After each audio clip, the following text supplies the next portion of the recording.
آپ دیکھیے نا، ہم چھوٹے ہوتے تھے جب پاکستان آئے تو اپنے والد کو کہتے تھے یہ پاکستان میں بعض لوگوں کی شکلیں ایسے کیوں ہوتی ہیں. اب میں اس شعبے کا نام نہیں لوں گا کہیں برا نہ لگ جائے بعض لوگوں کو. میں نے کہا ان کی شکل دیکھ کے بندے کو خوف لگتا ہے. کھڑا ہماری حفاظت کے لیے لیکن لگتا ہے کوئی ڈاکو کھڑا ہے. تو کہیں اتنی رشوت لیتے ہیں، اتنی رشوت لیتے ہیں، اتنی رشوت لیتے ہیں، خدا شکلوں پہ پھٹکار ڈال دیتا ہے. شکلوں پہ نحوست آ جاتی ہے. جو یزید پہ لعنت نہ بھیج سکے، کسائی سے پوچھ رہے ہیں بتا تو نے پانی پلایا کہ نہیں؟ وہ کہتا جی مولا میں نے پلایا. کہ بتا تو نے کسی اور حیوان کے سامنے ذبح تو نہیں کیا؟ کہتا نہیں مولا مجھے پتا ہے حیوان کو حیوان کے سامنے ذبح نہیں کیا جاتا. بتا جب تم نے چھری چلائی تھی چھری کو تیز کیا تھا کہ نہیں؟ جی مولا مجھے پتا ہے چھری کو تیز کیا جاتا ہے. پھر وہیں بیٹھ کے رونے لگتے ہیں میرے بابا کے گلے پہ چھری چلی تیز نہیں کیا. ہاں تو نے حیوان کو پانی پلایا، انہوں نے میرے اصغر کو پانی نہیں پلایا. تو نے بکرے کو بکرے کے سامنے ذبح نہیں کیا، انہوں نے بھائی کو بہن کے سامنے ذبح کیا. تاکہ دل نرم ہو جائیں، یہ لوگ روئیں. وَبْكُوا كَثِيرًا وَاضْحَكُوا قَلِيلًا. اللہ کہتا ہے زیادہ رویا کرو کم ہنسا کرو. دوسرا انہوں نے آل محمد کو اپنی صلواتوں سے کاٹ دیا تھا. کہ میں نے کل عرض کیا کہ صلح امام حسن اور شہادت امام حسین میں 20 سال کا فاصلہ ہے. 20 سال میں کس کی حکومت تھی؟ امیر شام کی حکومت تھی. جن لوگوں کو کوفے میں رکھا گیا تھا وہ لوگ تھے جو امیر المومنین کے محب نہیں تھے. عمرو عاص کا بیٹا، خالد کا بیٹا، مغیرہ، زیاد ابن ابی، یہ وہ لوگ ہیں جو معصومین سے زیادہ محبت نہیں کرتے تھے. اور امیر المومنین کے جو محب تھے یا ان کو نکالا گیا یا ان کو مارا گیا. کہ محرم کے 2 دن پہلے جناب میثم تمار کو شہید کر دیا جاتا ہے. بس پتہ لگئی علی کا چاہنے والا ہے، قتل کر دیا جاتا تھا. اب 20 سال کا اتنا لمبا عرصہ، ظاہر ہے اس عوام پر اتنے اثرات اس معاشرے کے پڑے تھے. تو محمد اور آل محمد آتا تو سب سمجھ جاتے ہیں نا. آل کو نکال دیا انہوں نے. کسی آپ دعائے کمیل پڑھتے ہیں، صلوات اس میں نادر و شادر آخر میں. دعائے عرفہ پڑھتے ہیں، صلوات نادر و شادر ہے، بہت کم ہے. لیکن آپ مولا زین العابدین کی جتنی دعائیں اٹھائیں ہر دوسری لائن میں ایک صلوات ہے. کیوں؟ تاکہ اس معاشرے کو محمد کے ساتھ آل محمد سننے کی عادت ہو جائے. تاکہ معاشرے کو پتہ چلے کہ آل محمد کی قیمت، آل محمد کا وقار، آل محمد کی عزت کتنی ہے. شہادت امام حسین نے کہ جب بنو عباس نے بنو امیہ کو گرانے کے لیے جو نعرہ بلند کیا تھا وہ بھی یہ تھا یا لسارات الحسین، کہ ہم امام حسین، ہم رشتہ دار ہیں رسول خدا کے، ہم چچا زاد ہیں اہل بیت علیہ الصلوۃ والسلام کے.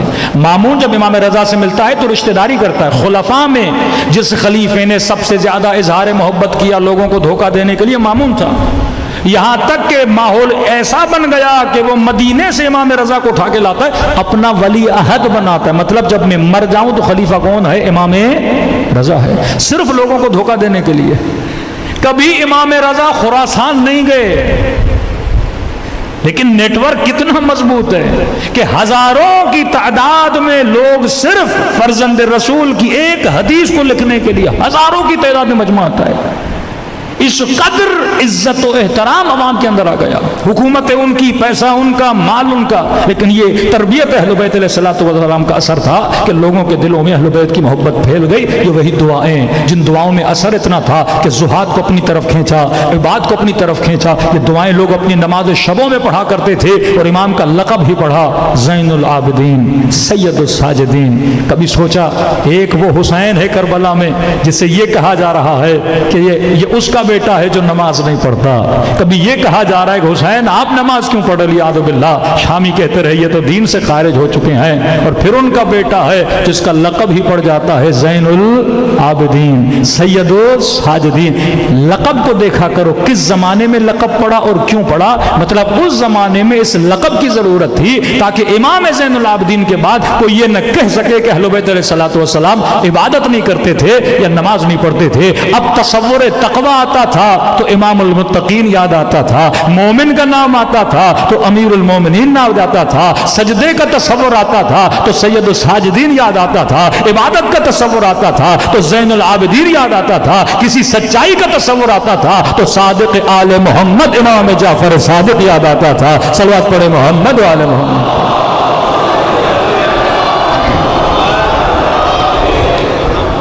دوسرا کام جو امام زین العابدین نے کیا وہ اپنی دعاؤں کے ذریعے، مطلب یہ ہمیں ٹریننگ دے رہے ہیں جوان، کبھی مجلس کے ذریعے تبلیغ کرو، اپنے زمانے کو دیکھو۔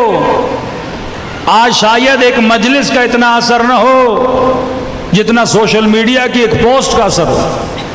آج شاید گھنٹے کی مجلس اتنا اثر نہ رکھے جتنا 2 منٹ کا کلپ اثر رکھے۔ تو یہ تمہارے اندر سیاست العباد کے ہر زمانے میں کس طرح تم نے کام کرنا ہے، یہ اہل بیت نے سیکرٹ چیزیں بتائی ہیں کہ کبھی ہارڈ وار کا زمانہ ہے، کبھی سافٹ وار کا زمانہ ہے۔ ابھی جنگ نرم ہے، جنگ سخت نہیں ہے۔ پہلے یہ تھا کہ وہ ملک طاقتور ہے جس کے پاس ایٹم بم ہے، جس کے پاس اسلحہ ہے، جس کے پاس فوج سب سے زیادہ ہے۔ آج نہیں ہے، آج جس کے پاس ٹیکنالوجی ہے، آج جس کی اکنامک سب سے زیادہ مضبوط ہے، لوگ اس کی طرف کھنچتے ہوئے جاتے ہیں۔ آج جس کے پاس یہ جو مختلف ٹیکنالوجیز آ رہی ہیں، انفارمیشن کا زمانہ ہے، ڈیٹا کا زمانہ، جس کے پاس ڈیٹا سب سے زیادہ، انفارمیشن سب سے زیادہ، وہ انسان کامیاب ہے۔ آج دشمن کے ساتھ لڑنا چاہتے ہو، یہ سوشل میڈیا کا زمانہ۔ امام کبھی صلح کر کے بے نقاب کر رہے ہیں، کبھی دعائیں پڑھ کے تبلیغ کر رہے ہیں، کبھی غلام خرید کے تبلیغ کر رہے ہیں۔ آج کے جوان کو سوچنا چاہیے، کوئی آئی ٹی میں ہے، کوئی انجینئر ہے، کوئی سائنس میں ہے، کوئی فزکس میں ہے، میں کس طرح امام زمانہ کی خدمت کر سکتا ہوں۔ ایک خاتون سوچے، میں ٹیچر ہوں کالج میں، میں پڑھانے جاتی ہوں، کہیں پہ جاب کرتی ہوں، میں کس طرح جناب زہرا کی خدمت کروں؟ میں سسٹم آف امام زمانہ کا فرد کیسے بن سکتا ہوں؟ اگر مجھے اس نیٹ ورک کا فرد بننا ہے تو میں نے صرف پیغام احیو امرنا، ماسو فرماتے ہیں ہمارے امر کو زندہ کرو، ہمارے فرمان کو زندہ کرو۔